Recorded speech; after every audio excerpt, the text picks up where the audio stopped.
Saludos, le habla Oliver Ureña y el día de hoy estaremos como profesor invitado en el canal de Electrónica Funcional hablando sobre motores paso a paso. Aprovecho para mencionarles que si no han visto el video anterior de servomotores, les recomiendo que lo hagan. Por aquí vemos definiciones, o allí vemos definiciones como qué es un motor eléctrico y bastante detalle qué es entonces un servomotor. Tener ambos conocimientos de qué son los servomotores y ahora los motores paso a paso le van a sumar bastante como profesionales y en el aspecto de desarrollar proyectos para tomar decisiones. Vamos allá. ¿Qué son los motores paso a paso? Los motores paso a paso o un motor paso a paso es un motor DC sin escobilla que puede ser de imán permanente o reluctancia variable, que tiene como característica de desempeño rotar en ambas direcciones, moverse en incrementos regulares precisos, sostener un torque de retención a velocidad cero y controlarse con circuitos digitales. El motor paso a paso es muy útil porque se puede posicionar con precisión sin ningún sensor de retroalimentación, por lo que se puede presentar como un controlador de circuito abierto.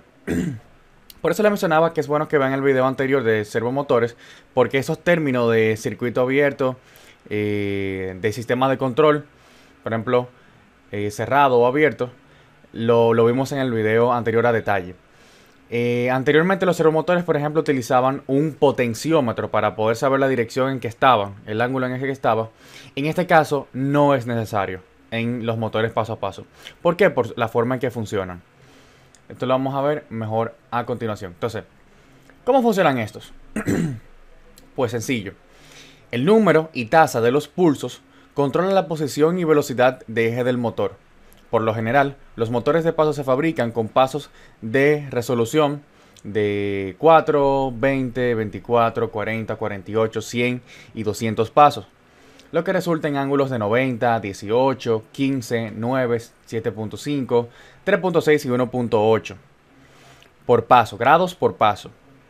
Entonces, a medida que activamos las bobinas del motor paso a paso, en un orden en particular, permitimos que fluya la corriente a través de ellos, que magnetiza el estator, provocando polos electromagnéticos que causarán la propulsión del motor.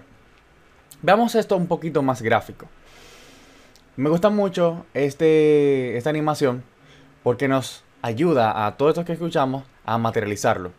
Como se puede ver, tenemos acá el estator, que es esta parte externa, que tiene bobinas incrustado a él.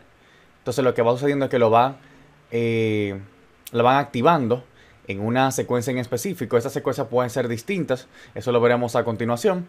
Pero este es un ejemplo bien sencillo donde se va activando. Mira acá, por ejemplo, el 1, luego el 2. Y cada vez que se activa, entonces esto hace que el flujo magnético gire, haga rotar el rotor. Y así entonces nuestro eje obtenemos una salida. Pero como podemos ver, lo va haciendo paso a paso. De ahí viene su nombre. Y los pasos dependerán entonces de su resolución. Bien, entonces las partes. Ya hemos mencionado algunas, pero para entenderlo bien. Tenemos las bobinas que están incrustadas al estator, la parte que está fija. Luego tenemos las ruedas dentadas, ¿verdad? Los rodamientos, el eje. Y esto es una vista transversal. Ruedas dentadas, rodamientos y el eje, que es esta parte de acá. Bien. Ahora, ¿cuáles son las características comunes de estos motores? Oliver, tengo esa duda. No sé cuáles son las características que debo de buscar al estar trabajando con estos motores. Bueno, pues lo primero es el voltaje. Los motores paso a paso tienen una tensión eléctrica de trabajo. Este valor normalmente viene impreso en las carcasas o por lo menos se especifica en su hoja de datos. Eso es importante. También como nosotros mecatrónicos, electrónicos o incluso mecánicos, el saber que los productos que estamos utilizando es bueno que revisemos su hoja de datos, su datasheet o como sea que se conozca, para estar seguro y saber cuáles son los rangos de operación en que tenemos el mejor rendimiento de nuestro dispositivo. Con los motores paso a paso no es la excepción. Igual debemos buscarlo y entenderlo. Entonces, algunas veces puede ser necesario aplicar un voltaje superior para lograr un determinado motor cumpla con el torque deseado. Pero esto producirá un calentamiento excesivo y o acortará la vida útil del motor. Yo personalmente no recomiendo que pongamos un voltaje excedente del que proporciona el fabricante, porque esto definitivamente va a afectar el rendimiento de nuestro motor y va a cortar su vida útil. Lo segundo es la resistencia eléctrica. Y otra característica de un motor paso a paso es la resistencia en sus bobinados. Recordemos que las bobinas tienen incluso, si lo medimos con el tester, nos va a dar un valor de resistencia. Entonces, según esta resistencia, tenemos la intensidad. Esta resistencia determinará la corriente que se consumirá en el motor y su valor afecta la curva del torque del motor y la velocidad máxima de operación. Importante. La resolución, entonces, es lo último, que no es más que define la cantidad de grados que contará el eje por cada paso completo, que es lo que veamos a continuación, la tabla a la izquierda. Bien, continuemos. ¿Cuáles son los tipos de motores paso a paso según su conexión? Lo primero que tenemos son los unipolares. Y también tenemos los bipolares, estos dos. Los motores de pasos pueden ser bipolares, que requieren dos fuentes de poder o una fuente de poder con polaridad conmutable, o unipolares, que requieren solo una fuente de poder y se impulsan mediante una fuente de corriente directa y requieren circuitos digitales para producir secuencias de energización de bobina con la rotación del motor. Entonces, ¿cuál es la diferencia entre uno y otro? Ya hemos mencionado lo de la fuente de alimentación, pero también tenemos otras diferencias. Lo primero es que, por ejemplo, los bipolares presentan un mayor torque. O sea, estos que están acá. Déjame colocarle una foto de los más comunes de ambos para que lo podamos, ¿verdad?, ya ir relacionando. También los bipolares tienden a ser más económicos, su control es más complicado, requiere una tarjeta con etapas de control de potencia y giro, los bipolares. Y también un mayor anclaje debido a los embobinados. Eso es con respecto a los unipolares. Bien, aquí vemos la conexión. Estas son las bobinas, acá las representamos. Miren cómo tiene un devanado en el centro y nos da acá la conexión. Y aquí entonces tenemos simplemente esas dos bobinas sin ningún devanado en el centro, que nos da una conexión de 4. Aquí tendríamos 5. Bien. Aquí usted puede ver cómo los devanados centrales se conectan en común y me dan una quinta conexión. Aquí se puede ver también. Bien. Entonces, también tenemos los tipos según su construcción. Y tenemos 3. Primero es el motor paso a paso de reluctancia variable. Es este que está acá. Tenemos el motor paso a paso de imán permanente, que es este que está aquí. Y el último, que es el híbrido. Entonces, vamos a ver uno por uno. El motor paso a paso de reluctancia variable cuenta con un rotor, acá, ferromagnético. El movimiento del motor paso a paso y de su retención resulta de la atracción de los polos del estator y rotor a posiciones con mínima reluctancia variable que permite el máximo flujo magnético. O sea, como tiene una mínima reluctancia variable, permite que tenga un flujo magnético prácticamente en su máximo. Entonces, la ventaja de un motor de este tipo es que al tener una menor inercia de rotor, provocará una respuesta dinámica más rápida. Tiene menos oposición al movimiento. Bien, con eso se refiere.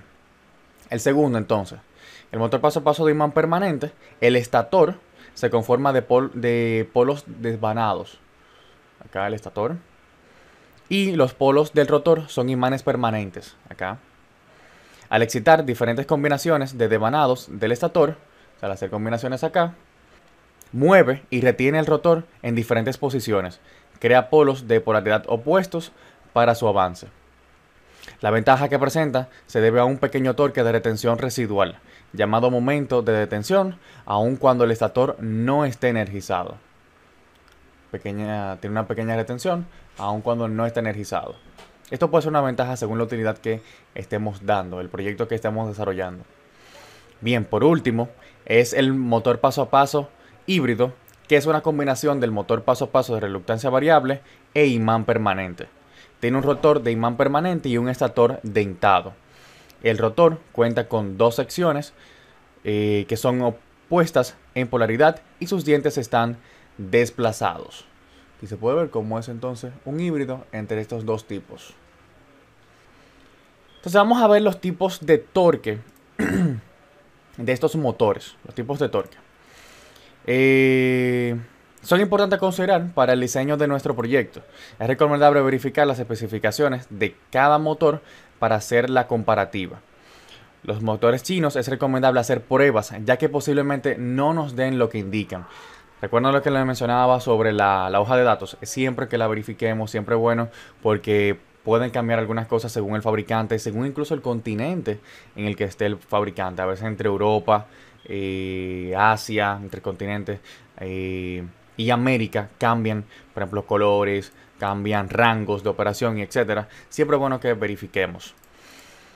Bien, entonces, el primero es el torque de arranque o pull-in, que es este que está aquí, pull-in. Acá en la gráfica lo podemos ver como este verde que está acá. Entonces, ese torque es el torque máximo para vencer la inercia del motor, para empezar a girar a la máxima velocidad o velocidad indicada. Bien, recordemos que los motores tienen su inercia igual, porque es una masa al final que debe romper y obtener una aceleración. Tenemos el torque de giro o pull out.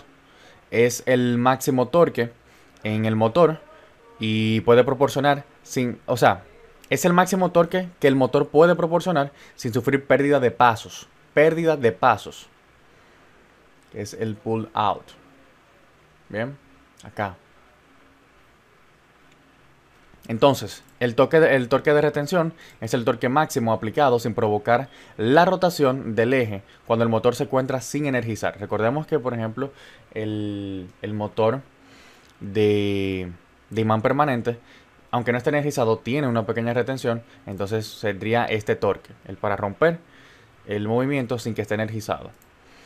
Torque de anclaje o holding, que es este que está acá. Es el torque máximo que puede ser aplicado sin provocar la rotación. Ocurre al tener el motor parado y alimentado. O sea, ese es ese torque en que aún no le hemos dado ninguna velocidad de pulso. Simplemente está en estado inicial, vamos a decirlo así. Entonces, ¿qué torque me ofrece ahí? Con alimentación. Recuerden que el anterior era sin alimentación, ahora con alimentación. Bien, continuamos.